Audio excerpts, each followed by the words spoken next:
Olá pessoal, mais uma vez, né? Boa tarde a todos que me assistem nesse momento, meus queridos alunos do Alfredo Mesquita. Gente, a aula hoje vai ser assim, gravada, certo? Em casa mesmo. Não sou youtuber, não tenho um estudo, mas o importante é que vocês se mantenham aprendendo, tá certo? Pessoal, o tema da aula de hoje, olha só, ciclo minerador no Brasil, né? Aula de História do Brasil. Nós acompanhamos aí, né, desde o período da invasão de Portugal a Pindorama, né?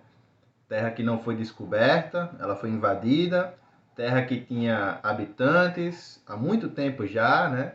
Os povos chamados de indígenas, os povos nativos aqui, tá certo? E a gente aí viu toda aquela construção do primeiro contato desses portugueses com os povos nativos.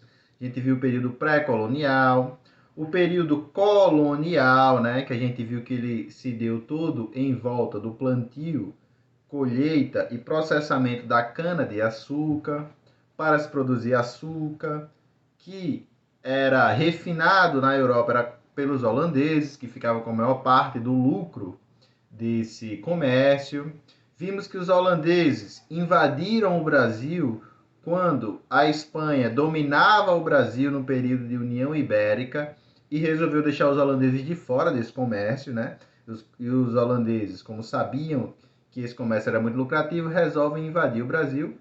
Passam aqui 24 anos, são expulsos pelos colonos de Pernambuco e passam a produzir açúcar eles mesmos nas Antilhas, né? Que são ilhas ali mais ao norte, no continente americano, no Caribe, tá certo?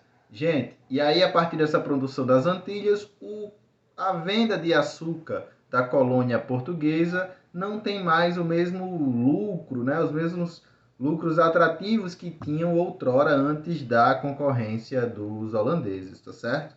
Do açúcar das Antilhas. E aí Portugal tenta achar uma outra forma de fazer essa gigantesca colônia dar lucros para Portugal no mesmo patamar que o açúcar dava, né? E aí Portugal começa a organizar expedições, tá certo? Entradas, expedições chamadas de entradas oficiais da coroa portuguesa, para literalmente entrar para o sertão do país, né? Lembrando que o comércio açucareiro ele era praticamente todo no litoral, então as entradas visavam que os colonos conseguissem entrar e buscar nesse sertão no interior do Brasil metais preciosos, notadamente ouro e prata, tá certo?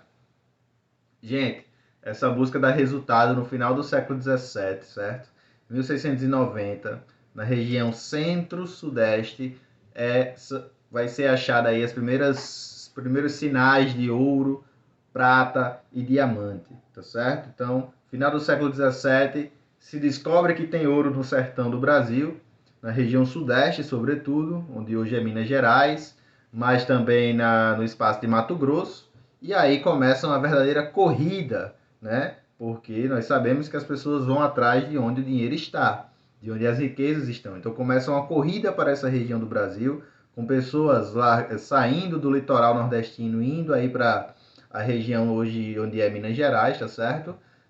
Várias pessoas vêm de Portugal também, atraídos aí por essa lucrativa exploração do ouro, tá certo? E aí, galera, esse extrativismo desse valiosíssimo minério que é o ouro, dá origem aí a uma atividade comercial que o Brasil tem muita tradição, que é a mineração, tá certo? Para vocês terem uma ideia, desde então e até hoje, a mineração é um ramo importantíssimo do comércio brasileiro, das atividades econômicas brasileiras. Eu tenho aqui dados do G1, dados de 2018, tá, gente? A mineração gera 180 mil empregos no país e é responsável aí por 4% do nosso PIB, né? Então, para você ver a importância da mineração no país até hoje.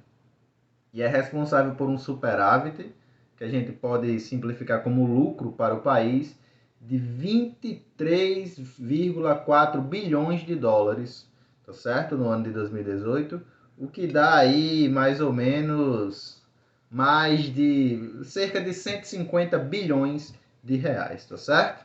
Então, essa é a quantia de dinheiro, de lucro que essa atividade econômica, a mineração, traz para o nosso país. Mas essa história começou, não começou em 2018, começou lá no final do século 17, 1690. Então, quando se acha ouro, gente, nessa região do país, primeiro gera-se um conflito chamado de Guerra dos Emboabas. Lembra que eu falei das entradas, que eram expedições oficiais da coroa portuguesa para procurar ouro e prata e às vezes prender indígenas e escravizá-los? Os paulistas também organizavam suas expedições. Paulistas que na época eram moradores da vila de São Vicente, né, que hoje é o estado de São Paulo. Então os paulistas também tinham suas expedições para procurar metal precioso e escravizar indígenas, só que essas expedições lá eram chamadas de bandeiras. E esses paulistas, esses bandeirantes, né, se achavam no direito de explorar sozinhos essas riquezas que foram descobertas lá, os metais preciosos, e os estrangeiros que eram apelidados, estrangeiros assim, pessoas que não eram de São Vicente, hoje São Paulo, que iam para lá também tentar explorar esse ouro, gente, eram chamados de emboabas. E aí houve um conflito entre paulistas e emboabas, entre aspas, estrangeiros, e os paulistas acabaram derrotados, tá certo? Depois os paulistas vão procurar ouro em outra região do país, porque eles viram que ali ficou muita gente para pouco ouro, né? Então, galera, com essa descoberta do ouro na região central e sudeste do país, isso vai ocasionar algumas mudanças. Que mudanças são essas? A migração, que eu falei, certo? Pessoas do litoral nordestino passam para ir para lá atrás de ouro, pessoas vêm de Portugal atrás de ouro, o que gera um surto urbano, que é um surto, um rápido crescimento de cidades, né? Como vocês já sabem, as cidades existem para facilitar a vida humana. E aí, Minas Gerais, nessa época, vai pipocar de cidades, de núcleos urbanos, de vilas, onde essas pessoas vão buscar, né, moradia, alimentação e coisas do gênero que cidades oferecem, né? Então, isso causa uma grande urbanização dessa área, tá certo? Lembrando que nos engenhos de açúcar, a sociedade açucareira é uma sociedade rural, certo? Ela se dá em espaço rural, em engenhos, fazendas de gado, certo? Espaço rural. Já a sociedade mineradora, ela é uma sociedade mais urbana, tá certo? Gente, isso também faz se desenvolver no país um comércio interno, ou seja, o Nordeste brasileiro passa a produzir comida, utensílios, ferramentas para ser utilizada em Minas Gerais. A mesma coisa com a região sul, né? Se destacando aí sobretudo pela venda de carne, tá certo? Região sul historicamente produtora de carne bovina, tá certo? E claro, isso movimenta muito a economia interna. O Brasil produziu muito ouro nesse período, tá certo? Foi assim, é um destaque, é um achado a quantidade de ouro que se tinha no país na época. E claro, né, várias pessoas lucraram e enriqueceram com isso. Só que lembre-se, achar metal precioso aqui era um projeto do rei de Portugal, da coroa portuguesa. E o rei de Portugal não saiu de lá para cá para adquirir ouro. Mas mesmo assim ele queria lucrar. Então Portugal cuidou de tomar decisões, de tomar medidas para conseguir lucrar também com esse ouro achado aqui no Brasil. Como foi isso? Através de impostos. Mas como cobrar impostos da colônia se tem o Oceano Atlântico entre Portugal e o Brasil? Como fazer para esse imposto ser cobrado? A solução, gente, foi a instituição das casas de fundições. O que é a casa de fundição, professor? Casa de fundição é o local onde quem achava ouro tinha que levar o seu ouro para esse ouro passar a ser considerado um ouro legal, certo? Então você chegava lá com uma barra gigante de ouro, você levava na casa de fundição, lá esse ouro seria moldado, receberia lá o brasão real e ele passaria a ser um ouro legalizado aí sim para você comercializar, vender e guardar, certo? Quando o ouro ele não tinha passado pela casa de fundição, ele não era considerado um ouro lícito, digamos assim.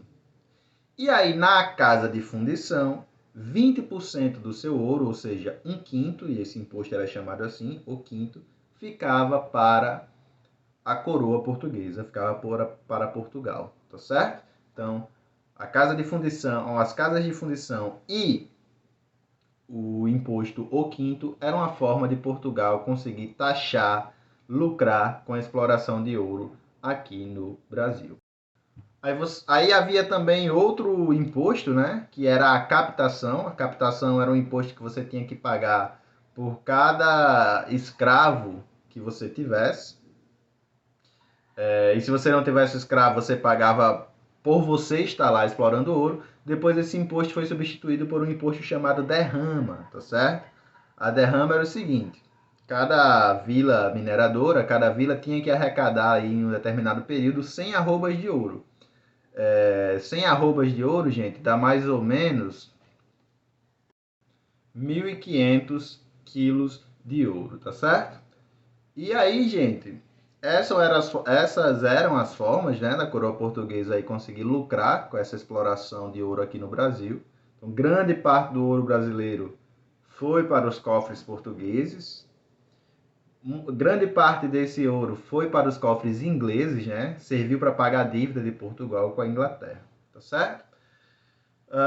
Sobre a sociedade mineradora, outro ponto, gente, a se destacar é a questão do escravismo. Assim como a mão de obra predominante na sociedade açucareira era a mão de obra escrava, sobretudo de negros africanos escravizados e trazidos para o Brasil, na sociedade mineradora você também tem o predomínio do escravismo, tá certo? Ou seja, senhores brancos de descendência europeia que de ascendência europeia, melhor dizendo, que comprava e escravizavam negros para trabalhar nessa região. Agora, claro, havia uma possibilidade, uma certa liberdade maior, porque as pessoas moravam em cidades, né? Então havia uma certa liberdade maior para esse escravo na região mineradora, até porque era uma área que circulava mais riqueza, havia mais comércio, então tinha mais forma de uma pessoa escravizada conseguir se virar e fazer um dinheiro trocado. As pessoas lidavam diretamente com ouro, né, que é algo muito caro, então havia a possibilidade de você ser um escravizado e juntar um pouquinho e um belo dia comprar a sua alforria, tá certo? Mas os horrores de tortura, castigos, estupros que eram comuns na escravidão também existiram na sociedade mineradora, tá certo, gente? Então, pessoal, a exposição por hoje era isso, certo? O que eu tinha para conversar com vocês sobre sociedade mineradora é isso, tá? Leiam as páginas do livro didático que falam disso. Se tiverem dúvida, podem me procurar. As páginas estão indicadas aí na aula, tá bom? E aí eu quero que vocês façam a atividade, certo? A atividade está na página 76. Quero que vocês respondam duas questões. A questão 3 e a questão 6, tá certo? Vocês fazem essa atividade, me enviam, eu corrijo. Na nossa próxima aula, a gente se encontra para corrigir essas atividades. Questão 3 que vai falar aí exatamente sobre os impactos da descoberta no ouro, né? O que é que mudou, o que é que isso ocasionou quando se descobre ouro aqui na colônia portuguesa. E a questão 6 que traz aí um pequeno texto, né? Falando sobre esse processo aí de mudanças, de acontecimentos na região mineradora da colônia, tá certo? Todos os estudos, qualquer dúvida, estou à disposição. Valeu!